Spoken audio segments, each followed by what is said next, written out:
अस्सलाम वालेकुम अज़ीज़ तलबा व तलबात, उम्मीद है आप खैरियत से होंगे। अब चूँकि 9th का और 10th का एग्ज़ाम स्टार्ट होने वाला है तो एक सीरीज़ शुरू की जा रही है केमिस्ट्री कैप्सूल के नाम से, जो कि आप लोगों को इंतहाई ज़रूरी जो सवालात हैं और डेफिनेशंस जो हैं उनके बारे में मालूमात फ़राहम करेगी। जी, अब हम शुरू करते हैं केमिस्ट्री की डेफिनेशन से कि ये साइंस की वो ब्रांच है जो कि कंपोजिशन, स्ट्रक्चर और प्रॉपर्टीज़ ऑफ सब्सटेंसेस से डील करती है और उनके दरमियान जो रिएक्शंस होते हैं, मतलब 3 चीज़ों का पता होना चाहिए केमिस्ट्री की डेफिनेशन में: composition, structure and properties of the substances and with the transformations that they undergo, और जिन असूलों और कायदो ज़वाबत के तहत चेंजेस आती हैं मैटर के अंदर, उनसे ये बहस करती है। उर्दू में बोलें तो एक इल्म जो मादों की तरकीब, साख्त और खुसूसियात के साथ और इनमें होने वाली तब्दीलियों से मुतल्लक़ होता है, चाहे वो तब्दीलियाँ कीमियाई हों या गैर कीमियाई। तो आगे हम बढ़ते हैं। जी, ऑर्गेनिक केमिस्ट्री कार्बन के कंपाउंड के मतलब जो स्टडी है उसको हम ऑर्गेनिक केमिस्ट्री कहते हैं। कार्बन मरकबात के मताले पर मरकूज़ है। इसी तरह इनऑर्गेनिक केमिस्ट्री कार्बन के अलावा जितने भी मरकबात हैं, जितने भी कंपाउंड्स हैं, उनकी स्टडी जो है इनऑर्गेनिक केमिस्ट्री के दायरा कार में आएगी। न्यूक्लियर केमिस्ट्री जो है इसको हम न्यूक्लियस से मुतल्लिका जो उसकी न्यूक्लियर प्रॉपर्टीज़ हैं उनके साथ डील करती है कि न्यूक्लियर प्रॉपर्टीज़ और रेडियो एक्टिव बिहेवियर जो एटम का है, स्पेसिफ़िकली जो रेडियो एक्टिव या ताबकार शुआएँ होती हैं उनसे बहस करती है। तो उर्दू में इसको हम एक तवातर से बोलें तो न्यूक्लियर केमिस्ट्री की वो शाख है जो न्यूक्लियर रद्द अमलों, रेडियो न्यूक्लियाइड्स, रेडियो एक्टिव मवाद जो कि उसकी खसूसियात और रफ्तार का मुताला करती है, और रेडियो एक्टिव जो आइसोटोप्स हैं, न्यूक्लियाई हैं, इनका तिब के शोबे में बड़ा इस्तेमाल होता है, एनर्जी के शोबे में इस्तेमाल होता है, और मुख्तलिफ़ बीमारियों की तशख़ीस में भी हम उसको इस्तेमाल करते हैं। इसका ज़िक्र चैप्टर 2 में इंशाअल्लाह आएगा। नेक्स्ट है physical chemistry. combines principle of physics and chemistry to study the physical properties and behavior of matter, यानी मादे की फ़िज़िकल खसूसियात का मुताला करने के लिए फ़िज़िक्स और केमिस्ट्री के असूलों के साथ बहस करता है। उससे हम बताते हैं कि इस चीज़ की जो फ़िज़िकल प्रॉपर्टीज़ हैं, इसका जो कलर है या इसका जो रंग है, इसकी जो स्मेल है, वो हम पर किस तरह से असरअंदाज होते हैं, फ़िज़िकल पॉइंट ऑफ व्यू से भी हमारी स्किन के लिए कुछ चीज़। इसके बाद एनालिटिकल केमिस्ट्री आती है। Concentrates on technique for analysing and identifying the composition of substance, कि तज्ज़ियाती केमिस्ट्री है जो कि मादाजात की शनाख्त और तज्ज़िये से बहस करती है। फिर बायोकेमिस्ट्री आती है। ज़िंदा अज़साम में पाए जाने वाले जो मादाजात हैं, जो केमिकल कंपाउंड्स हैं, हमारे अंदर लिपिड है, प्रोटीन है, ठीक है ना जी, इन चीज़ों से ये बहस करती है उनके मुताले से। इन्वायरमेंटल केमिस्ट्री, माहौलियाती केमिस्ट्री भी कहते हैं इसको उर्दू में, माहौल के ऊपर इंसानी सरगर्मियों के जो असरात हैं उसका मुताला करती है। और इसके बाद इंडस्ट्रियल केमिस्ट्री है जो कि कमर्शियल पैमाने पर, सनदी पैमाने पर अशिया की तैयारी के अमल को स्टडी करती है।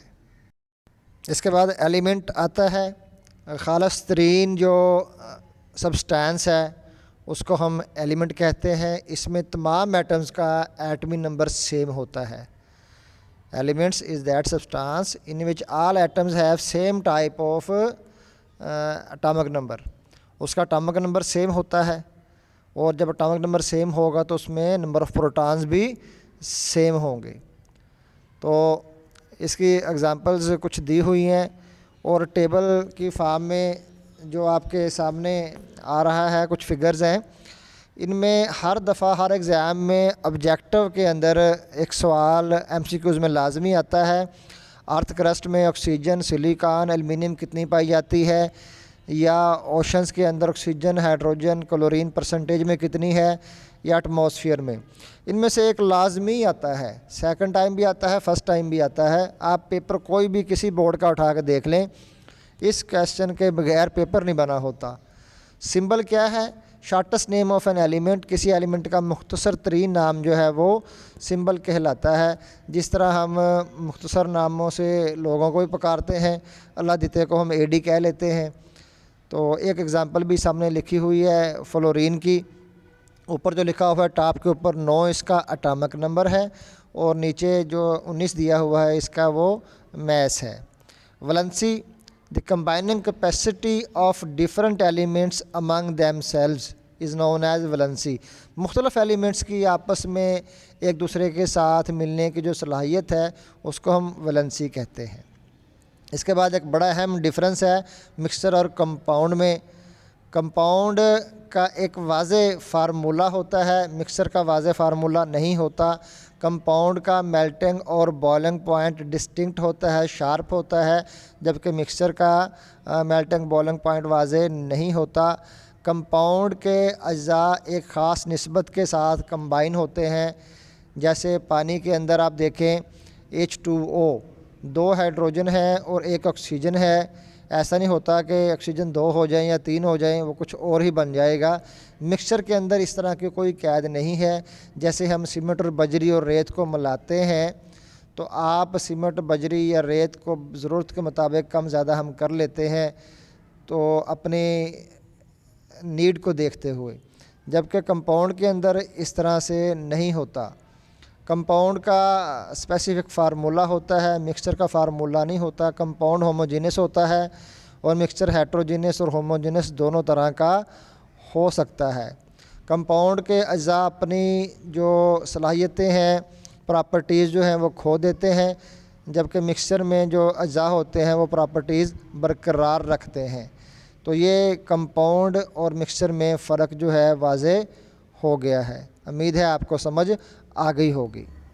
आगे है जी रिलेटिव एटॉमिक मास।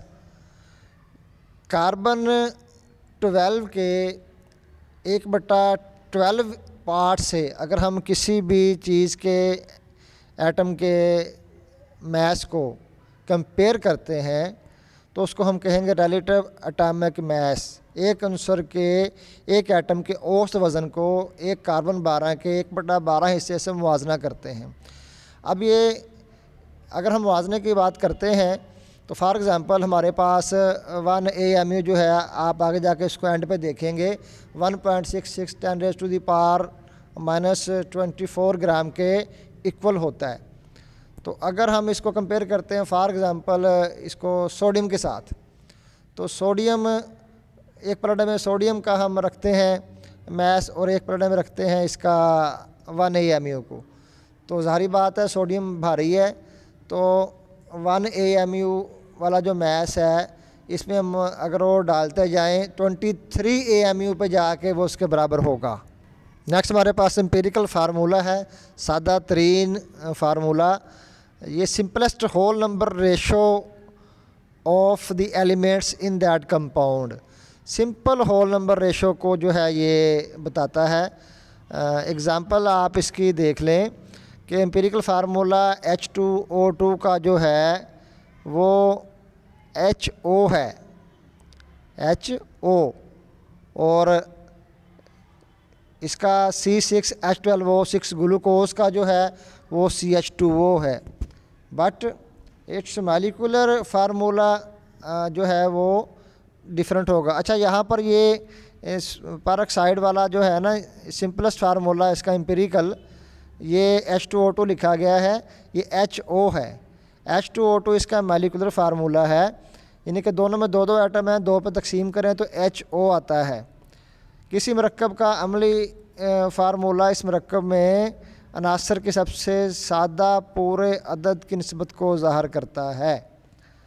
इसी तरह आपको मैंने ग्लूकोज की मिसाल दे दी हुई है, यहाँ लिखी नहीं है, आपकी बुक में मौजूद है। मैंने यहाँ कोशिश की है कि चीज़ों को शॉर्ट वे में लिखा जाए, कम से कम वक्त में आपका ज़्यादा मटेरियल तैयार हो सके। मॉलिक्यूलर फार्मूला की बात करते हैं कि किसी भी कंपाउंड के अंदर एक्चुअल नंबर ऑफ़ जो एटम्स हैं और उनके टाइप जो है उसको शो करता है, ज़ाहिर करता है, और ये हकीकी आटमिक तादाद और उनकी किस्म को फ़राहम करता है, किस किस्म के कितने कितने एटम लगे हुए हैं।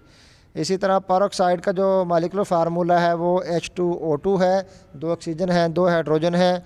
ग्लूकोज की बात करें तो C6H12O6, 6 कार्बन, 12 हाइड्रोजन और 6 ऑक्सीजन इसके अंदर मौजूद हैं। हमारे पास डेफिनेशन है gram atomic mass, gram molecular mass, gram ion और ग्राम फार्मूला मास। तो एक बात ज़हन नशीन कर लें, ग्राम एटम या ग्राम एटॉमिक मास एक ही बात है, ग्राम मॉलिक्यूलर मास या ग्राम मॉलिक्यूल एक ही बात है, ग्राम आयनिक मास या ग्राम आयन एक ही बात है, और ग्राम फार्मूला मास या ग्राम फार्मूला एक ही बात है। और ये चारों चीज़ें, चारों टर्म्स जो हैं इक्वल टू मोल, ये मोल के बराबर हैं। तो अगर एटम की एटॉमिक मास को हम ग्राम में ज़ाहिर कर देंगे तो वो ग्राम एटॉमिक मास हो जाएगा, और 1 ग्राम एटम जो होगा उस चीज़ का वो 1 मोल के इक्वल होगा। इसी तरह ग्राम मॉलिक्यूलर मास है, it is the mass in grams of 1 mole of A molecular substance, कि अगर किसी मॉलिक्यूल के 1 मोल का जो मास है उसको ग्राम में ज़ाहिर करेंगे तो ये ग्राम मॉलिक्यूलर मास हो जाएगा। जैसे पानी का 1 ग्राम मॉलिक्यूल 18 ग्राम का होता है। 1 ग्राम मॉलिक्यूल मीन 1 मोल, 1 ग्राम एटम मीन 1 मोल, 1 ग्राम आयन मीन 1 मोल। एक से कंफ्यूज नहीं करना, 1 ग्राम जब साथ लग जाएगा तो ये मोल के इक्वल हो जाएगा। 1 ग्राम एटम 1 ऑफ कार्बन 12 ग्राम के बराबर होगा। इसी तरह मॉलिक्यूल और आयन की बात भी हम इसी बुनियाद पर करेंगे। ग्राम आयन कि किसी आयन का जो मास है उसको ग्राम में ज़ाहिर करेंगे तो वो ग्राम आयन बन जाएगा। 35.5 ग्राम जो है वो क्लोराइड का जो है क्लोरीन का है 1 ग्राम आयन, और इसमें Na पार्टिकल्स होते हैं चूँकि 1 मोल के बराबर है। जो भी चीज़ मोल के बराबर होगी वो Na पार्टिकल 6.02 10⁻23 एटम्स या पार्टिकल्स या मॉलिक्यूल्स या आयन रखती होगी।